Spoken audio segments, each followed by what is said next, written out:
All right, guys. I say this every week. I've got a great guest again this week. I've been so excited to have this guy on for such a long time. We're going to skip the review of the week and just jump right in. So, guys, I want to introduce a good buddy of mine, John Ruhlin, to the show. John, welcome to the Journey of a Christian Dad podcast. Thanks for having me, Dan.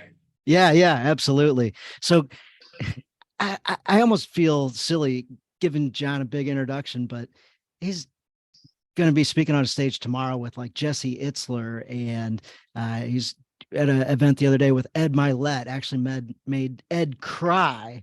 You know, the video's out there for proof. Like, just the craziest stuff. You know, a kid from an Ohio farm, town, and me, from a factory working town, and running into all these just cool people and different things.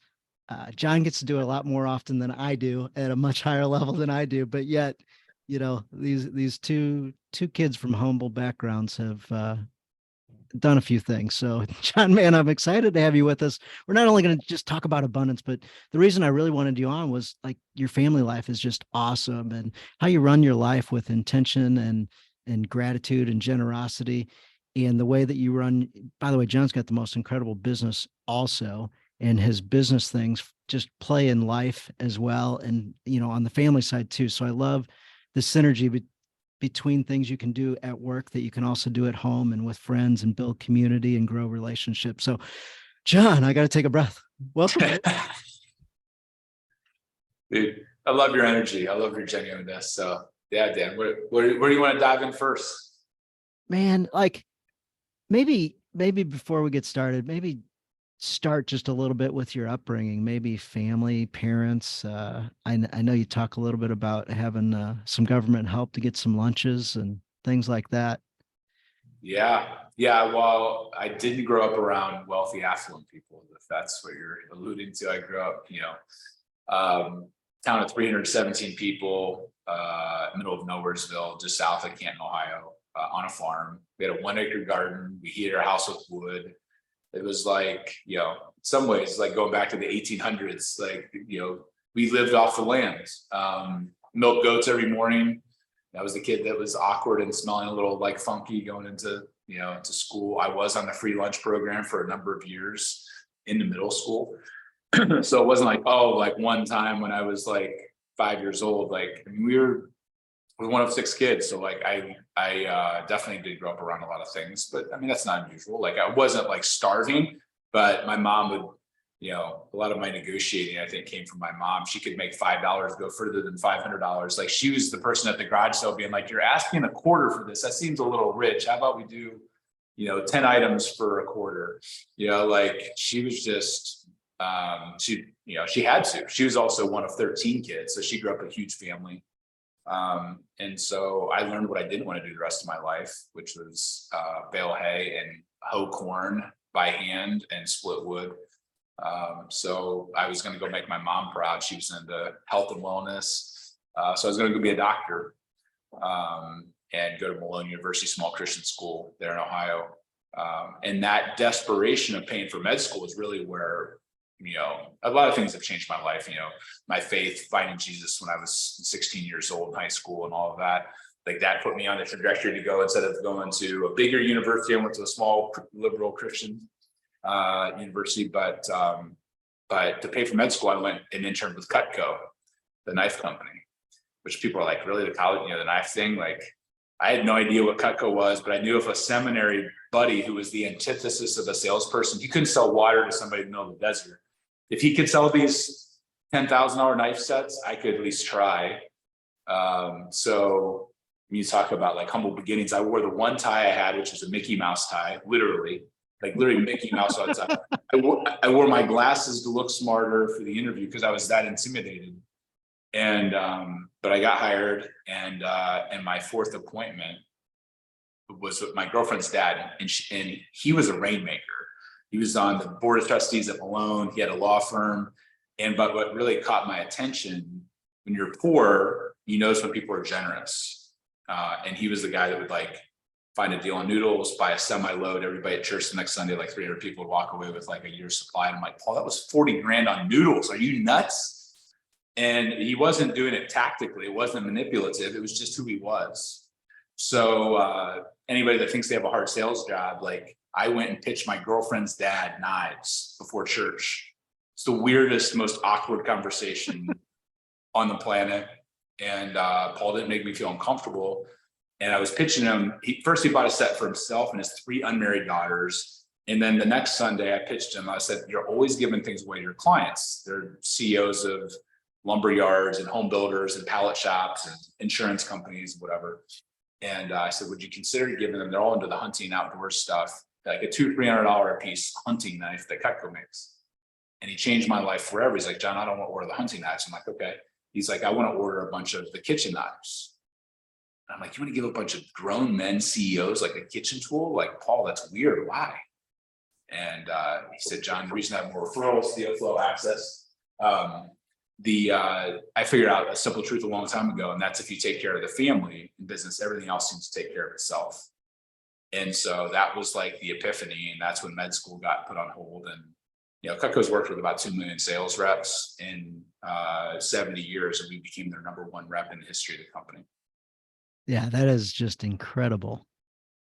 And if anybody's got Cutco knives, man, they are outrageously awesome. The knives, the scissors, you name it, they're awesome. We use them at the house, like the steak knives, like everything. Yeah, no, they're like the Rolex of cutlery. I mean, they're not a cheap date. They're handmade in the US. Does anybody need Cutco? No. Like, do we need air conditioning? No. Like, but it's like most people, they cook at home or they entertain or they're foodies or whatever else. And so it's like, I realized early on, it wasn't about the knife. The knife just communicated care of the family. It communicated a world-class product. It was personalized, all these things. But to this day, I mean, the owners of the company, it's a $300 million company, and, they're great conservative, Christian guys that own the company, but they're just great humans. Like, they have 800 employees that are hand making the knives, and they care just as much about the employees and keeping them and their families taken care of. It's like the Cutco YMCA, the Cutco Theater. Like, they're just, they're not flashy. There's no jets or helicopters. There's no, they drive a Buick to work, and they'll connect. They'll if it saves $50, they'll fly commercial and connect. Like, they're engineers by trade, and they're just like, they're not flashy. They're just good humans. So, yeah, I'm gonna shift to a different office as we're chatting, if you're okay with that. Yeah. Let's do this on the fly. I realized that we were double booked in one of the rooms here, so I'm gonna shift down to the hallway here for a second. Well, this is a first. Little technical difficulty here. Just a second here. You guys can see the behind the scenes on YouTube. This one will be awesome. Yeah. I've had to do virtual keynotes before that, on the side of a highway with 5G in my Honda Odyssey, like, you name it. Like, it's amazing what's possible if you just say, "Yeah, I'll make it work." So funny. I was probably 2 years ago now. I was interviewing this guy named Chris Stefanik. He's a huge Christian speaker, and he's got a studio in his house, of course, podcast, all the best media. And he pops on, and he's in the middle of his F-150 in his yard. He goes, "Pardon me, but we've got family over, and there's kids and stuff, and it's really crazy in there. So you're going to have to forgive. And, this is the Journey of a Christian Dad podcast, like in an F-150, like this is the thing, right?" Yeah, I love it. I'm like, yeah, this is man stuff here. So yeah, you're in an F-150. We're okay. So people make fun of the Odyssey. I tell people I've owned Yukon XL, Denali's, and all kinds of stuff. My Honda Odyssey is probably the nicest vehicle I've ever owned. And now, like, when I travel, like, rather than having like a fancy SUV, like, if they don't have a minivan, I'm pissed, because the amount of, like, with 4 kids and like, we went to the Grand Canyon and they upgraded us to a Toyota Land Cruiser, which is like a $110,000 vehicle. And I went back the next day and asked for a minivan, and they ended up giving us a Suburban because they had no minivans. But I could hold more, but by far more people and stuff comfortably in my Odyssey than I could in the Land Cruiser.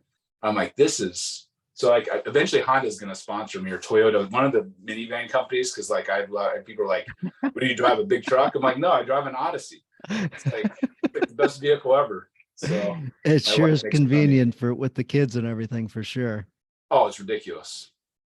Yeah. I mean, with the amount of stuff I can fit in that with the fold flat seats in the back, it's, not the sexiest vehicle on the planet, but it is the most practical and functional. Yep, yep. We do some stuff for our families, guys. Amen. That's right. That's So right. Paul kind of taught you a few things, and maybe he was teaching intentionally, or maybe he was maybe that's just who he was, because he's a super strong Christian guy. Yeah. I think it was both. I mean, he lived his life in a way, like he was very intentional, and like I think you would never say, here's a teachable moment, I'm going to teach you, but like he definitely took time to go grab a 3-hour lunch, and he was never in a hurry. Like he just always had time for people. He was always handwriting notes.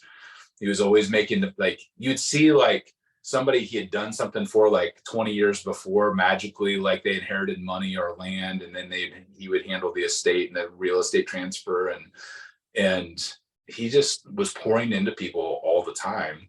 And I was one of the recipients of that. And even when I went back to him and like mentioned him in the book and tried to like give him credit, he was like, John, I didn't do anything. I just, I opened a few doors for you. I'm like, Paul, your belief in me, your social capital of like, say, like he bought all these knives and then would give it to me to go hand deliver to a business owner and be like, whether you buy or not, I want you to have Paul wanted you to have a piece of this. Well, like Paul was like this, well-respected figure in the community. He was transferring his social capital to me to go give a gift that he bought from me. So I made money off the gift, and he's opening these doors with these business owners who are like, what's the knife thing? And I'd walk through like, hey, we're going to help you, 10 extra referrals, and we're going to help you drive these outcomes. And they'd be like, oh my gosh, like never thought about using generosity and gifting and thoughtfulness that way. And so the belief and the transfer of social capital, and then like the first few clients that we landed were a direct result of his referrals and open doors. Without that, I wouldn't have got off the ground, because I don't think I had the confidence at the time. I was insecure, and I was 20 years old and trying to figure life out and myself out. And so, yeah, Paul was one of those people that God put in my place that without him, I'd be in a very different spot right now. So what I heard there is something that I talk about a little bit on the podcast, is our confidence in someone else can change their life. 100%. Whether that's our kids, whether that's our wife, whether that's somebody outside of our immediate family, we can literally speak into them something you see and build their confidence up, where they can step into it and achieve huge things, well, huge or small, but just having that self-confidence of, whoa, oh, wow, somebody believes in me. Yeah. Yeah. I mean, it's, the Bible talks about like, how did God create the heavens and the earth? It was through speaking. Our words have power. And, whether that's spoken word or unspoken word, like that belief, that confidence, and obviously like you can use it, you can give somebody a bunch of hot air and say things that you don't really think or believe. Like that's not, but I think being able to see in people their potential, or see in people what's possible, and then vocalizing that, like that can be something that people can latch onto and hold on to in tough times or challenging times. Like, I think that's, God's given us the ability to create. We're creators, that's, his way he's designed us. And so I agree. The confidence spoken is way undervalued and probably misunderstood by most. Yeah. Yeah. I think it's a tool that guys just don't realize that they can implement. You don't need any real skill behind it.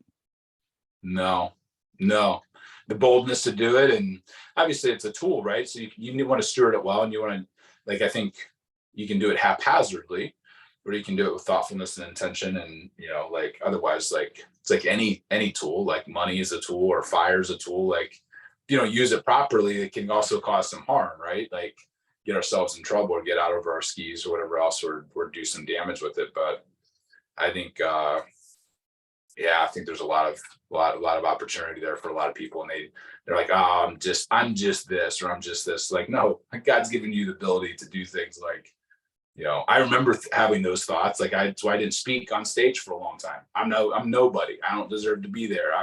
That insecurity factor, that imposter syndrome, or any of that. But that's not of God. Like that's not like that's the devil, like creating doubt and not wanting us to reach our full potential of what we can do and impact a lot of people for him, whatever that stage happens to be. So at first you wouldn't go speak on stages. Oh, I hated it. I speak once a year for Cutco as a show gratitude and appreciation for what they provided for me. But I would have diarrhea and indigestion for 6 months leading up to any speaking gig. That's awesome. I'd lock myself in a hotel room for a day or two and not talk to anybody as I was rewriting the speech over and over again. So I think I may be wrong on this, but you are an introvert, I think. Yeah, by far. So you're not hearing that from his voice and what we're talking about right now. But as you're talking about being all nervous and everything, I do some public speaking. And I remember the first time somebody handed me a microphone, all I was supposed to say was the name and the company I work for. And I did not want to do that. I was like, no, just pass it to the next guy. Like, get that away from me. I know that feeling. Yeah. It's like you have like cotton in your mouth. Like you just feel horrible. Yeah. Ready to throw up, hands sweating, like terrible. Yeah.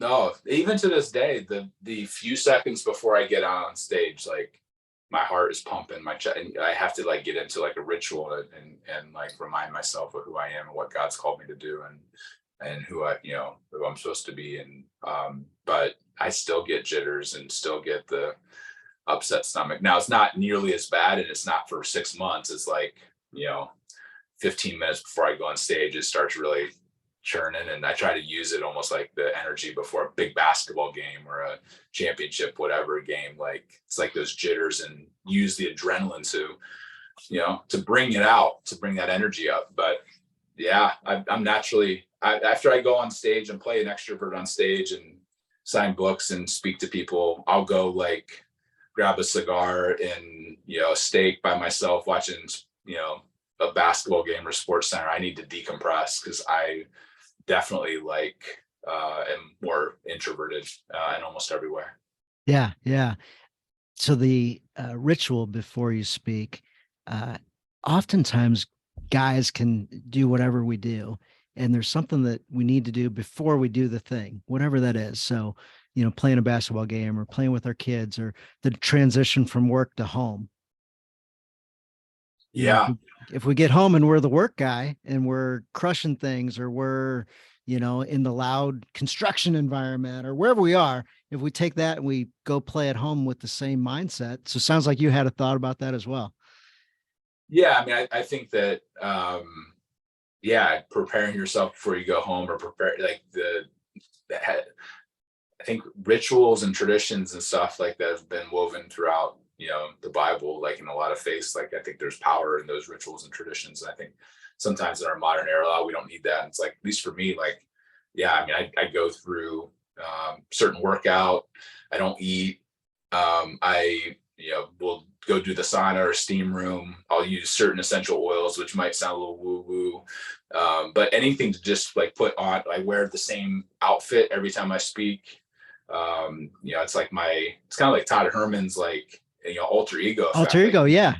Kind of go into like a mindset of like, because you're going on stage, like it's for a game, like you're different, you're the same person, but you're putting on a different, front there. And so like to take that home to your kids of, is different. So like going home and, task and type A and whatever else, like I want to be, I got 4 girls. I want to be, empathic and connected, and, not have them feel like I'm putting on a performance or trying to run through walls. Like I want to be engaged with them differently. And even my wife, like if I come in and like a bull in a china shop, she's like, you're breaking everything. Like we had a nice calm routine going on, and then like you come in and it's like Disney dad, like hey, you need to like bring, match the energy that's here, not like, and there's times to bring up energy, but I think in general, like I've had to learn how to show up at home differently than I do in the workplace. And at first I was offended, right? My ego, my pride, like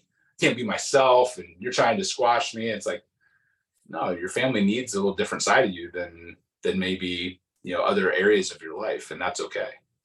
Yeah, yeah, yeah, absolutely. So yeah, that was something I heard years ago, was that transition between work and home is think through, change your attitude, take a pause, a breath, maybe say a prayer or whatever, but be intentional with how you act at home as opposed to staying the same. Like whatever groove you got into at work, it's easy to stay there. Yeah. Yeah. It might not serve your marriage or your kids, or it's you know, different seasons there. You can be the same person, but you can bring a different energy to yourself and different mindset and focus for sure. And I think Kobe talked about that, like he was like on the court, he had the Mamba mentality, but he didn't bring that when he was with his girls playing basketball or when he was at home. Like he knew that something different was needed there. And, that killer instinct is great in some areas and could like completely strangle or destroy other parts of your, you know, and having the wisdom around, how to be a warrior, but also have the tenderness, like I think God's wired us for both of those. But I think a lot of times myself for sure, like I've not known how to flip one off and turn one on. And so, there's consequences to that. Yeah, Blake Brewer was talking about Kobe Bryant, Blake, legacy Yeah, letter. too.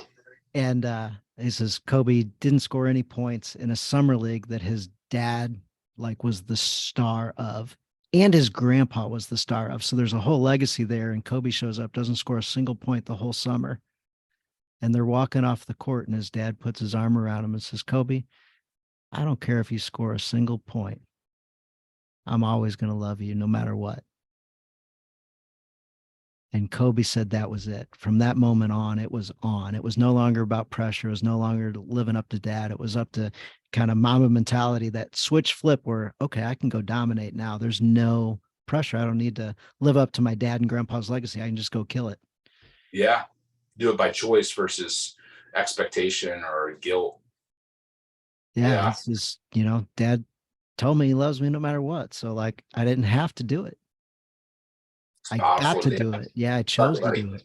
Yeah. What a gift to be able to give your son that way. Yeah. That's a cool story. It's true. I think it's and you see guys that have longevity and purpose like a Tim Tebow and guys like that are doing it because it's who they are, because of who they chose to be versus like some expectation or guilt or, obviously wounds and trauma can motivate us and cause us to do some amazing things, but way better when you can do it without those wounds or trauma and be able to do it purposeful and through strength, not through responding to a wound.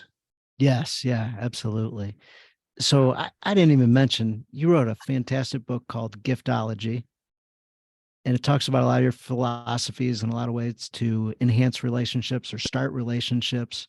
Um, Anything from there, whether it's the uh, who am I to write a book, or from things you learned in writing the book that you applied in your family life or friend life, or any of those uh, thoughts that you had as you're in the book writing process. Yeah. Well, I tried to write the book on my own for like 5 years and got like 10% of it done.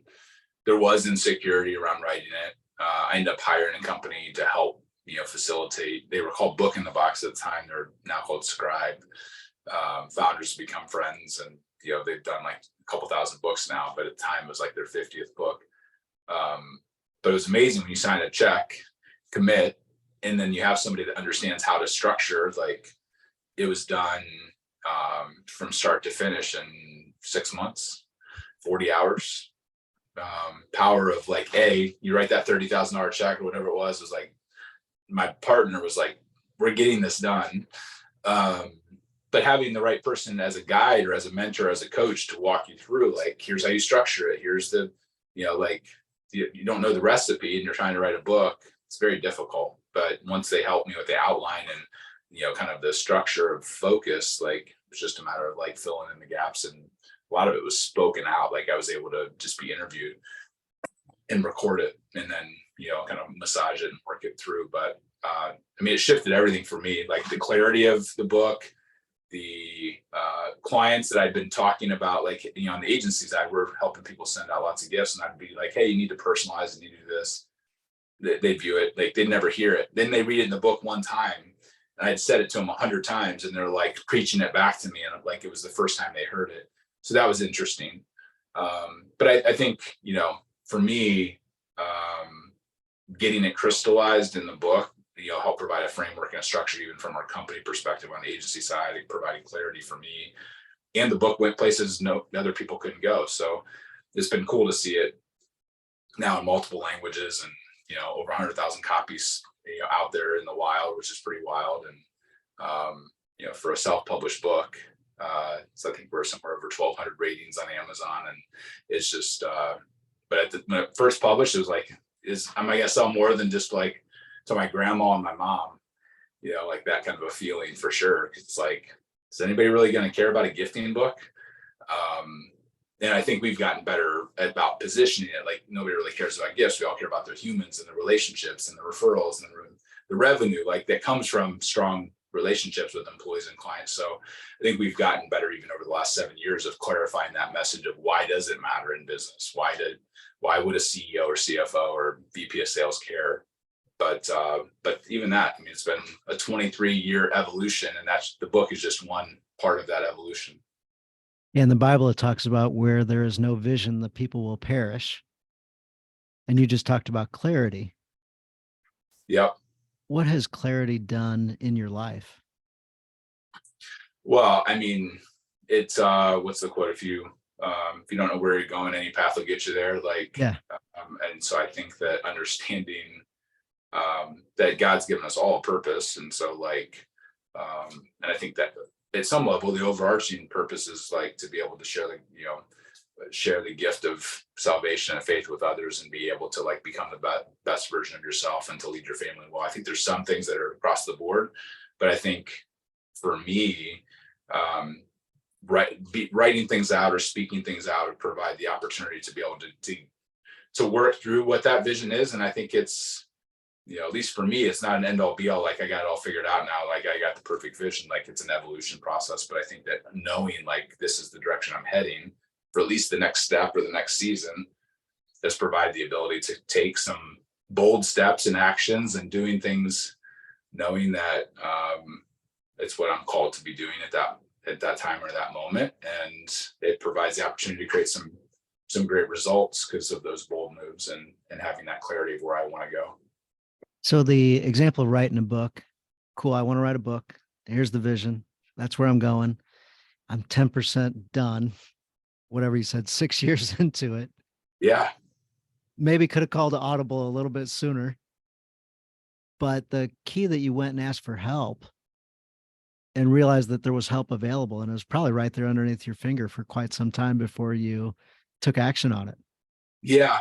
Well, I think part of it is, I do think that there's some people that will it's like becoming a life coach when you're like 17 years old. Yes. Like, I do think there's an element, at least for me, of like, there was a blessing almost in it not happening in the timing that I wanted, because our business evolved and experiences and whatever else, and it was that much more richer and robust. So part of me wanted to write a book because I was insecure and wanted the credibility. And by the time we got around to doing it, was a good time. The timing was right for that to happen. So I think that there's some God's providence or timing in there. But I do think that there was an element of like being open to being coached around that, or even realizing that there was other products or services or people that could help truly, like I think maybe there's like, oh, I don't want somebody else to write my own book. Well, I wrote my own book, but I just had guides and people that helped with the recipe and the process. And so I think even understanding what it really was. So I think there's been, it was as much as I wish it had been maybe come out 10 years earlier, there's part of me that's like glad that it didn't, because it wouldn't have been, it would have felt like, half baked. Right. And so there's elements of like, sometimes the things you want to have happen, you're like, why didn't that door open, or that referral happen, or that connection happen, or that promotion happen, or whatever. You can look back in hindsight and be like, there might've been a blessing in disguise there, that like, I wasn't ready yet. Things hadn't clicked yet. Like I wasn't mature enough yet to handle that opportunity or to actually have created the thing that was supposed to be created. So I don't know if that's makes sense or not, but that's, looking back, that's how I feel about that particular part of my life. Yeah, that definitely makes sense. And it's funny that why question that can be beneficial or it can just haunt us either way. Yeah. Yeah. But I mean, yeah, at least for me, it's been, I don't know. I've seen God show up too many times, and when I didn't understand the why, eventually, like good things have evolved from that, or whatever else. If I continue to stay diligent, and not that, me to this day, like, talking to Cody, and I'm like, I'm experiencing some of the highest of highs and some of the lowest of lows. Like some days you're just like, gosh, like this is, yeah, so many good things going for me. I'm still getting kicked in the teeth. And, like, so it's not like everything's perfect now or whatever else, but I do think that being able to have lived through certain seasons, you can see where God was faithful and things. And like, even when you don't understand the why, you're like still being taken care of, and a lot of good things are happening. I can be grateful and I can keep moving forward, even if it's not always crystal clear on the why for particular seasons or situations. Yeah. So you mentioned getting kicked in the teeth and whatever. And we're also talking about looking to others for help and guidance and things. So last week was a little rough for me. I typically love my wife, and I feel like I do a pretty good job of loving my wife well. I make that an intention every day. And for whatever reason, there's three different situations where I was short with her and just kind of snapped back at her about something. And I was like, what in the heck was that? Where did that come from? Like, I can't remember the last time that I snapped at her, but I did. And then it happened again. And then it happened again. I'm like, man, what is going on? And so this, and kind of past that, and everything's fine. I'm back to not snapping at my wife. At least I got a good consecutive streak going. And I Yeah. was looking for a business book today by John Maxwell on Audible. And I'll be darned if this other book doesn't show up. Um, Marriage Triggers: Exchanging Spouses' Angry Reactions for Gentle Biblical Responses. I'm like, oh, that's cool. That was in my wish list. And I don't know why I didn't buy it and listen to it. Then I'm like, well, you know what? I'll reach out to the authors, a husband, wife, and see if they'll come on the podcast. And then I'll get some free coaching. Yeah. And I'll use some anonymous guy's story as, hypothetically, all that stuff, Friend. asking for a friend type thing. And this will be great. And so I sent her a note at 4:30 this morning. Almost instantly, she replies back. I thought she was in LA. Turns out she's in Tennessee. So I thought, why is this crazy person waking up at 2:30 in the morning? Like, this nuts. No, she's in Tennessee, so it was 5:30 there. So she just woke up or whatever and messaged me back. Yeah, that sounds great. Which book you want to be on, or which book you want to talk about? Like, oh, geez, she's wrote multiple books. I guess I better look. Like, just this one, the marriage one. Well, she wrote one about kids also, like triggers with kids. And I'm like, of course, kids trigger us all the time as parents. Might be nice to come up with some intentional responses. And so I like, oh, the parents book. I'm like, but I've actually, this is true. I actually read the Triggers book for kids, not realizing she was the author. No way. That's cool. Yeah. Yeah. And that one's a really, really good book. So I was like, hey, you come on the podcast. She's like, yeah, sure. That'd be great. My husband doesn't do that stuff. Well, I messaged him also separately. And I realized that he's maybe a bigger media guy. Like he maybe makes movies and maybe makes TV shows, and like maybe people request him all the time. I don't know. And she Huh. goes, he doesn't do that though. But if you want just me, I'll come on. Just me. Yeah. Yeah. If you wrote the book, I'm pretty sure that'll be just fine. Yeah. And you look, and she's got a whole bunch of books. I'm like, oh yeah, that'd be awesome. Like, I'd love to have you on. That'd be so cool. I'm excited, for when we get this set up and we set up a time. And when she, like, whatever the last thing I was where I like really thanked her, she didn't respond. Maybe she was making breakfast for the kids or whatever. Well, I don't know. And then an hour and a half later, she responds back with, and I kid you not, she goes, hey, what can I pray for you this month? Wow. So we're going to record in about a month. And her response, what kind? And I'm like, this month? Are you kidding me? I still haven't replied to her yet because I'm like taken back. Like, wow. That's a heck of a response. That's a gift in of itself. Like that's, yeah. And offer that and then to follow through on it. But I mean, it's somebody that you never met before, but obviously like kind of know where somebody's heart is, and that's, that's where they're leading, and that's where they're at. That's pretty cool.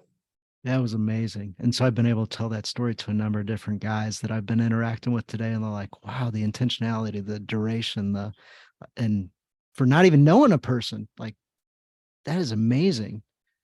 Yeah. Well, if she's going to invest an hour to be on the show with you, like that's obviously a commitment in and of itself. And it's like, hey, that's what a cool way to connect with somebody and be able to like show up already, like having prayed for them, and the other person to know that. Like, I have a feeling that's going to be a great conversation, Dan. Oh, I can't wait. Separately, her husband messages me hours later. Hey, like this sounds great. Like I love this. And I'm not an expert on any of this stuff, but I got a whole bunch of stories I can share about my own struggles. And No way. yeah, yeah. Oh, that's funny. Well, so are you gonna have them both on at the same time, or are you gonna do it separately? I don't know. That's a good question. That's a good question. Could be Yeah, interesting to do them separately, yeah, and then yeah. depending upon how it goes, you could bring them both on eventually together. But like, it'd be, I mean, obviously you can do both at the same time, but it could be interesting to get perspectives on both sides, Yeah, yeah, um, absolutely. and then do a blend. But Yeah, I don't know if you ever met the authors of The Go Giver. oh, Bob Berg, Yeah. yeah, And also John David Mann. I've not met. I think John David Mann. I've emailed before about Okay. something. Maybe it was you that made the introduction to John David Mann. But Bob, I've talked to on the phone a couple of times, and I was on his. I think it was on his podcast once or twice. Um, so yeah, I've not met him, but I mean, big fan of their book. Yeah. So with their message in The Go Giver, it's like just rooted in biblical principles. So John was the primary writer on that one. And it's just so cool. And so that's what I like about the giftology approach also, is because it's generous, it's gifting, it's looking out for others, it's not self-interest, it's loving on others. And it's just a really, really cool thing. And it like just fits perfectly into the whole Go Giver thing. When I Oh yeah, read, it's cut from similar cloth. oh yeah, when I read The Go Giver, I thought, man, this should be a marriage book. Mm, So John showed the book to his wife, and her thought was, wow, this should be a marriage book. Little did I know she's a marriage counselor. no way. Yeah, yeah. So now they've got a book out called The Go Giver Marriage, 5 Simple Ways to Love Your Spouse, or something like that's the subtitle. It's like really, really cool book. Wow. Were you the one that inspired that to be a consideration?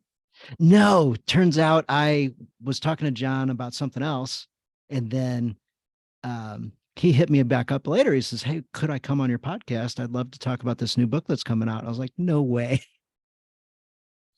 Yeah. That's awesome. And then his wife came on, and it was really, really good interview. They're both just a wonderful couple. So I'll have to get a book over to you for, like, you'll love the book. Like it's really, really cool. Yeah. No, it sounds right up our alley for sure. Like, yeah, I'm a fan of the principles I mean, really, whether it's the word love, like the 5 love languages, or go giver, or giftology, like it's really, similar language around the same concept of, if you love on relationships and business, all the things you want to have happen, referrals and revenue and loyalty and all that, like comes out of like loving on people. You can call it gifts, you can call it words of affirmation, call it entertaining them at a ball game. Like, it's loving on them well, and not in a manipulative way. So like, it's I could see the go giver applying to marriage, because it's just humans, right? Like, Mm-hmm. so in the marriage relationship, like it's probably the most difficult and challenging, because there's no hiding, like there's no, and it's intertwined everything. Business relationships are easy compared to a marriage relationship. So yeah, that's awesome. Have you got any quick hitters about some principles for being generous to others, or gifting, or family or friends? So maybe not on a business level, but just on a people level. Like, what's a way to make an impact in somebody else's life? Well, I mean, the cool thing is that it's people will try to treat business people, or clients or employees differently, but like a human is a human. I think if you show up and you personalize something and make it all about them, things flourish. If you take the time to handwrite the note and select something that's about them, not about you, they flourish. If you, really, if you can blend all 5 of the love languages into one gifting experience, like there's an amplification, a multiplication effect. So it could be spending quality time with them, handwriting the note, which is words of affirmation. And then, the physical act of the gift is a reminder of the relationship and the value you place on that relationship. So, I mean, whether somebody, lives in Missouri or Antarctica or whatever, like we're humans. And when you tap into humanity, the way God's wired us, like there's universal principles. And I think that's what we try to focus on in the book is none of it's rocket science. Like a lot of it is old, look at the Old Testament, like a gift ushers you before kings. Like we all want to be before kings, but we're not doing things at a radically generous, over the top way. And even with our spouse, we want to receive love back, but we're not taking the time to be intentional and focus and do things no strings attached for those relationships, whether it's a spouse, a kid, a friend, a parent. Like when you follow the recipe that God's wired us, into, like great things tend to happen. Now we're human, so there's brokenness, which means you could do something for somebody and they may not respond the way you want to. Why? Because we're not robots.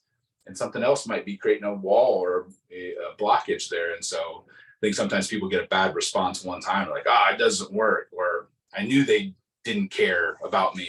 It's like, no, they're a human. You might have to make a few deposits in the relationship before, or they might be going through a season where they're not able to respond well. But I think, holistically, the concepts apply personally, professionally, size, industry, doesn't matter. Yes, absolutely. So I know a big part of what you do is focusing on other people and using their names. Yeah, our name is, the name in the Bible is big, right? But if you look at like even people that aren't of faith, they'll give a lot of money to a university or to a hospital system or a school. Why? Their name is on the side of the building. They'll give hundreds of millions of dollars to get their name on the side of the building. And that's a billionaire or somebody worth 9 figures or 8 figures or whatever.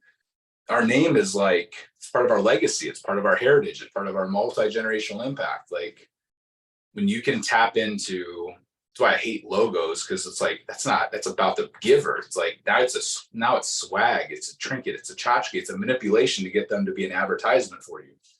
But when you can make the gift all about them and the things they care about, their core values, their faith, their family, now all of a sudden it's that's why I like the word heart bomb or artifact or heirloom, or like it signifies longevity and impact and power. And, like it's tied to something that's lasting. And so I think that when you can personalize something and make it all about them, like they'll tell the story 100 or 1,000 times and make it all about you. When you shine the spotlight on others, there's a halo effect. There's a reflection effect. And that's where people mess up. They're like, I want it to be branding and marketing. Like, no, you don't. You want to connect with them as a human and let them go become an ambassador, a raving fan, or an advocate, or whatever buzzword, a true fan, Tim Ferriss concept. Do that. You get 1,000 people out there raving about you when you're not in the room. Like, you want more revenue and more referrals? Like, that's how you do it. You make it all about them. And that personalization is such a key, simple element that so many people miss. So take it from like Hallmark card, or take it from like the fancy gift, or when you're thinking about it, when you receive a personalized letter that's all about you, not about them, and they say something to gratify it, like give you confidence or praise you for something, characteristics that's truly who you are, like which one has more impact on you? It's the one that's deep and specific and personal. Yes. It's like even a nice watch, you give somebody a Rolex without the engraving or personalization or note of why they're giving it to you. Like we're all craving meaning, and like otherwise things are just stuff. But if you connect the emotional connection and who they are at a core level, like a character level, whether you're a janitor or a billionaire, like we all want our lives to have mattered. And so like, yeah, the note is just as important as whatever the artifact is, because it provides the context and the story and in the depth to make it like, wow, there's meaning behind this. So yeah, it's those little ingredients matter, right? It's like, you miss one ingredient, and people are like, "Hi, I did Giftology, it didn't work." I'm like, "Did you follow the recipe?" They're like, "Well, we followed Giftology-ish." I'm like, baking bread, you don't put yeast in. It's one tiny little ingredient. It's very small, but you don't get bread without that one ingredient. And in relationships, it's those little things that convey either, oh, this was marketing, or oh, this is a relationship. Oh, I want to see this person win, or this was a transaction. Like, that's the difference maker. And you get somebody that's a top performer, growing lots of referrals, and somebody who does okay, but they're constantly in the grind of having to fight for everything that they get, versus like being able to attract, not in a woo woo way, but in a way like, man, there's an energy around that person that like you want to see them win because they're a giver, they're a go giver. That's it. Somebody gave you a gift a while ago. They drove for hundreds of miles, I believe. And it's now one of the coolest gifts that your company designs and gives out. Yeah. The thing ironically, I made fun of it as like one of the people would ask, what's the worst gift you would give or you've seen, and in interviews, big Fox News, whatever. I'd be like, backpack, water bottle, mug, like the cheesy golf balls, the same stuff everybody gives.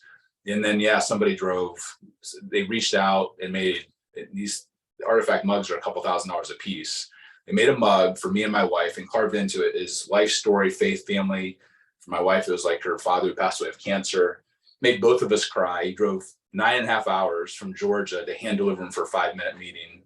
And I've now like had billionaires cry on stage, giving them a silly mug. Yeah, you made Ed Milet a king. The King Yeah, Kings cry. Yeah. So Ed Milet cried, Tim Tebow cried on stage. YPO guys and it's not, I mean, the clay in the mug, the reason it's a couple grand is it takes a month to make. And it's like super personal to them. There's a video from the artist in a special box. And it's I've had mentors like, John, if my house is on fire, I've had multiple people say, if my house is on fire, I'm not grabbing my like $25,000 watch, my $50,000 piece of jewelry. Those can be replaced with insurance money. I'm grabbing, they usually grab the thing that have the most story and value. So like if your dad served in the military, grab a flag, pictures. And I've had multiple people that are worth 7, 8, 9 figures say that they're grabbing the mug. I'm like, why? And they're like, because it's like a lifetime achievement award. It's like encapsulates. And every day as I drink my coffee or tea, I had a family, sold their business for 9 figures, strong faith, out of Georgia. Their house got broken into. The guy had made a mug for his wife. She made a beeline. The house was ransacked. She made a beeline for the cupboards in the kitchen to see if her mug was still there and intact. They're worth like 9 figures. And I'm like, come on, like, really? And he's like, I wouldn't have believed it if I hadn't seen it myself. It's like, that's what she cared. She wouldn't worry about the jewelry. She wanted to go see if it was the artifact mug. I'm like, this is just like, it doesn't make any logical sense. But as humans, like we crave that meaning, and we crave that connection to something bigger and deeper than ourselves. So yeah, silly artifact mugs are now one of our favorite things and most powerful things that we do. It's like guy delivers it to you in like a Tupperware container, just like the container is like. Oh, he looked like he was 16 from the guy off the farm. Looked like there was claw marks on the Tupperware container. When I set the meeting at a public place because I was like, is this guy a stalker? Like, I had no connection to him. He had just read the book and listened to 50 or 60 interviews, and like he's a special human. He's one of my favorite people. He just has a depth of soul. Like, he's in his 20s, but he has like the soul of like somebody who's in their 80s.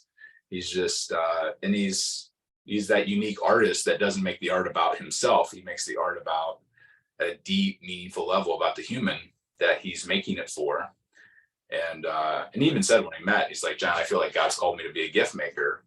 And you can't order one of these for yourself. You can only receive one from somebody else, which is pretty cool, right? And like a gift you can't buy. It has to be gifted to you, which in and of itself makes it special. But yeah, he's a rare human. Yeah, it's cool. You do all the research and find out like primarily what somebody's spouse is, what they're all into and everything. And So it's an unbelievable gift. And you're super private, protective of your family. And you invited this guy first second you met, or not first second, but within 30 minutes to sleep at your house. Hey, My honey. wife did. My wife, Your wife did. my wife is the most protective person. At the time, we had 3 kids, 3 girls. And when I got home and showed him, she cried and she's like, "This is the craziest, most amazing thing we've ever received." And she, she's like, "Is he crazy?" I'm like, "He's crazy like I'm crazy." And because I was trying to get him a hotel because he was going to drive 9.5 hours through the night back home because his wife was like pregnant with her first kid. She was like a senior in college working at Chick-fil-A. Like, he's just been married like a year. Like, he's 20. He looked like he was 16, but he was 23. And yeah, so she's like, "Well, he's got to stay with us." I'm like, "Lindsay, you don't let anybody stay at our house." She's like, "But this is amazing." Like, so yeah, he came. I'm like, "Hey, staying at a hotel, do you want to stay at our house?" And he's like, "Well, that makes the story even better." I'm like, "It sure does, Brad." Like, he's like, "I'll be right over." So he comes, and we talked till like 2 a.m. And yeah, I mean, we've done some. I mean, some of the wealthiest billionaires in the world we've honored with mugs, or like there's these like $7,000 bases. Like, we've done. My business partner, possible to buy for. He's not a sentimental guy, like, but he loves cigars and he loves Jesus. So we made this crazy cigar tray that's all customized with like things that he loves, and like it's like one of his prized possessions. It's pretty cool to be able to put a functional purpose and lifetime achievement award into this functional piece of art that highlights the things that they, if their life flashed between their eyes, almost everybody would be their faith, their family, their charity, like, there's certain things that as a human that we, and the questions, it's like the same 7 questions that we get answered are the same 7 for every person, whether it's Richard Branson and Oprah, or whether it's like your neighbor down the street that, like paints houses. Well, like, we're human. And so that's the cool essence of it. It's like the delivery vehicle is the same, but it's so hyper personalized to the person that it's like a one of one at the highest level. It's so wild. I think everybody's wondering what the 7 questions are. I don't know if I should even ask.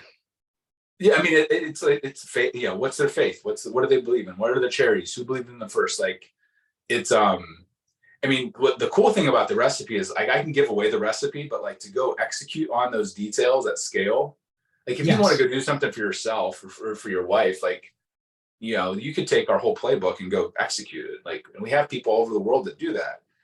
The reason we have an agency is people are like, "Well, how do I do this for like 30 clients or 3,000 employees or, 500 dealers or referrals or investors or whatever?" It's hard when you try to scale the thoughtfulness like that. That's the real challenge. That's why we have a business that does it with and for somebody.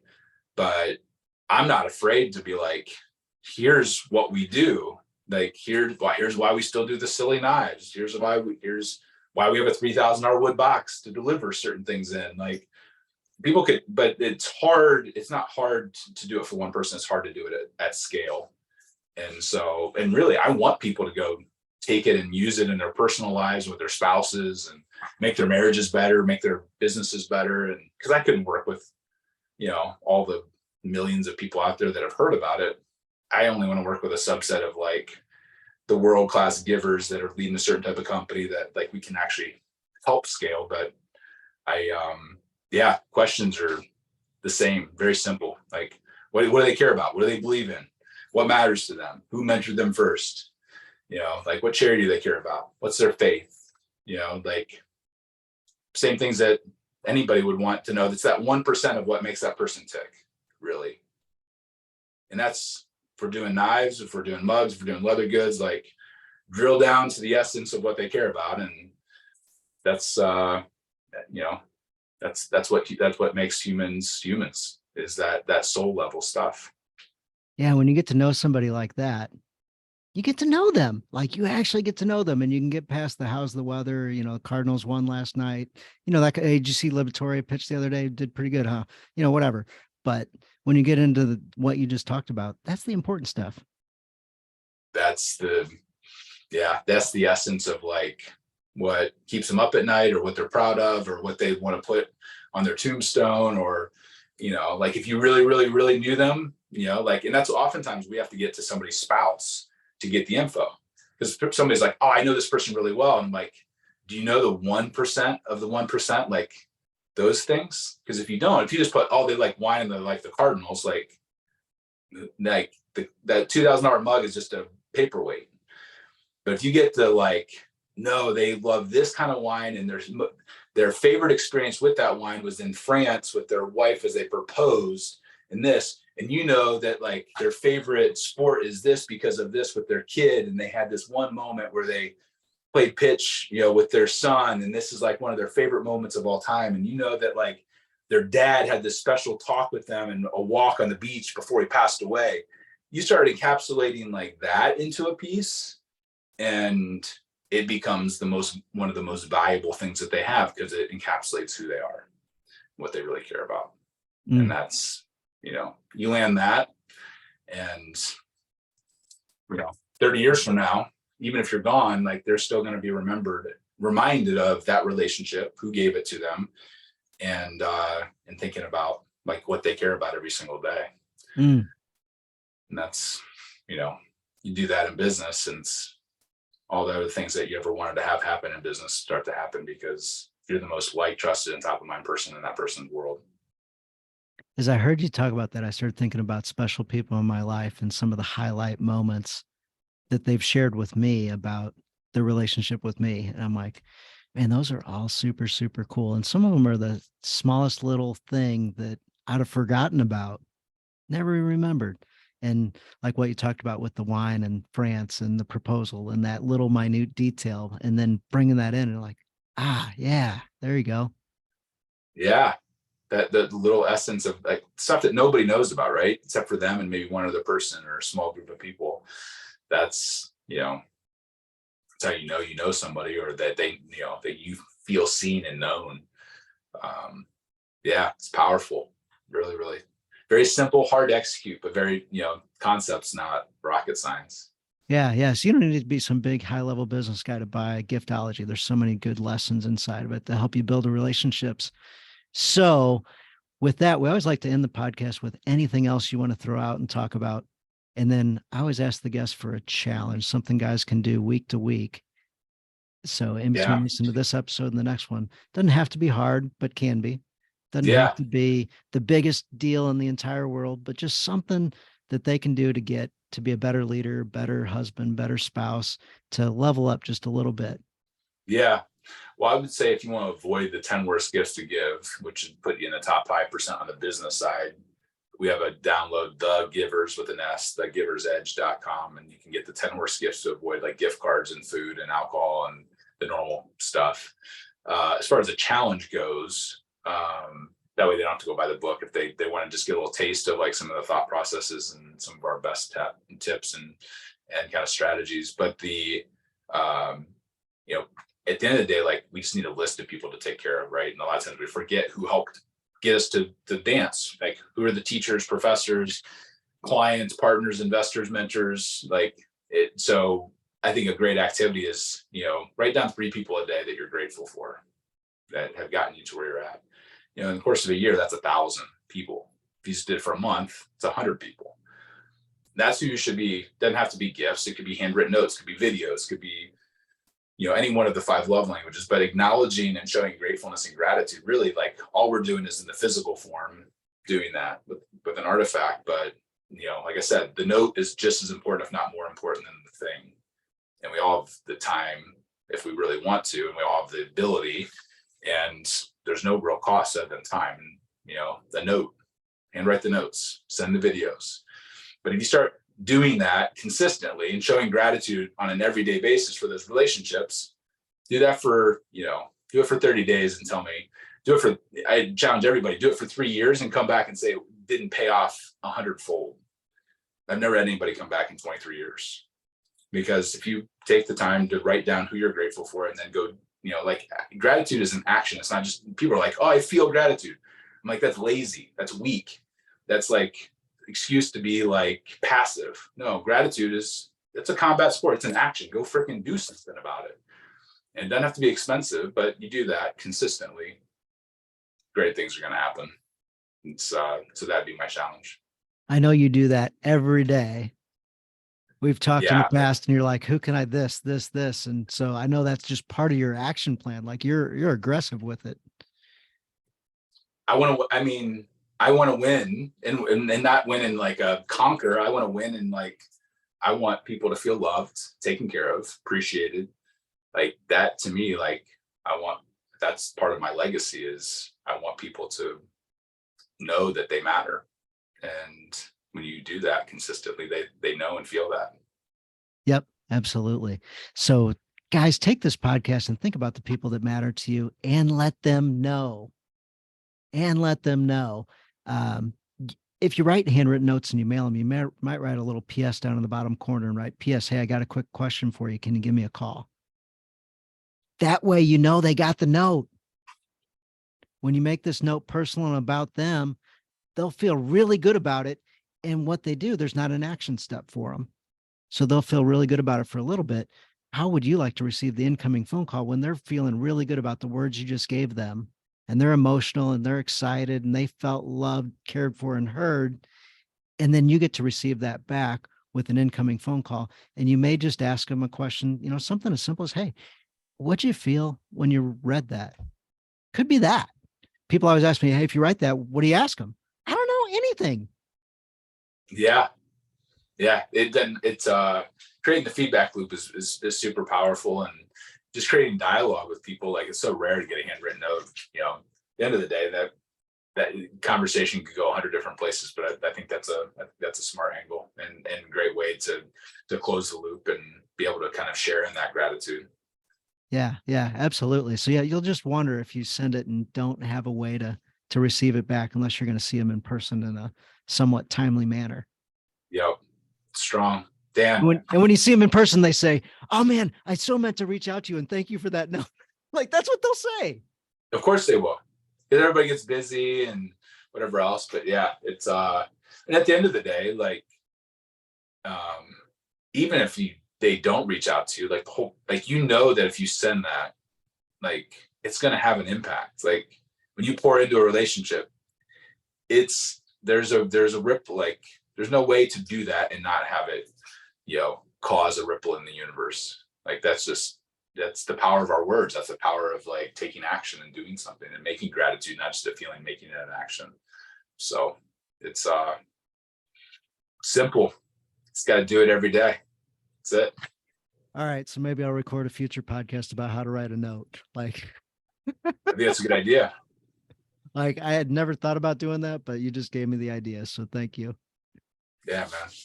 Well, that's it. We are wrapping up with John Ruhlin, the man, the myth, the legend, Giftology. Just so excited to be able to share what John's doing with the world and be able to, whether you're in business or not, like you can implement the strategies in this in your personal life and really, really let people know that they matter and you care about them. Amen. Thanks for having me, brother. Absolutely. Thank you, John. See you guys next week.